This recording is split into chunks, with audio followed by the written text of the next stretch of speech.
Authorities say the death toll in the aftermath of Hurricane Ian, one of the strongest storms ever to hit the U.S., could be as high as 70.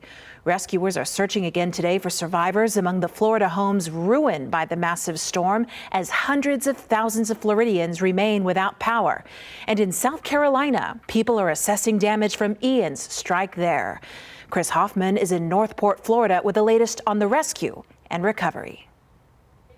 Searchers in Florida are combing through the ruins of homes and buildings looking for signs of life. Days after Hurricane Ian slammed into the state, storm surge poses an ongoing threat. Now we're here surveying a lot of flood. I mean, it's really incredible the amount of flood that we're seeing. It's way steep, so we're literally walking back to our house. So far, the U.S. Coast Guard says federal, state, and local authorities have brought about 4,000 people to safety. Many were stranded on Sanibel and Captiva. Devastated barrier islands cut off after flooding destroyed the only bridge to the mainland. Now I've lost everything.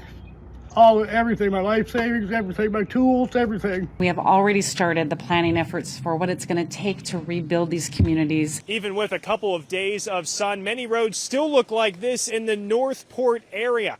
Dangerous to drive through with water going across both lanes. With power still out for many in Florida, residents are looking for gas to power their generators. I pulled up here yesterday, waited in line, and as soon as I got up there, they said all out. Ian's remnants hit the Carolinas with flooding, downed trees, and damaged property on Friday. And today it continues moving north. Chris Hoffman, CBS News, Northport, Florida. Florida Governor Ron DeSantis says Elon Musk's SpaceX has provided Starlink satellite technology to help provide internet connectivity to counties that were hardest hit by the hurricane. Meanwhile, FEMA says at least 145 hospitals and medical facilities were impacted by Hurricane Ian's landfall. Of those, 10 emergency departments were fully evacuated.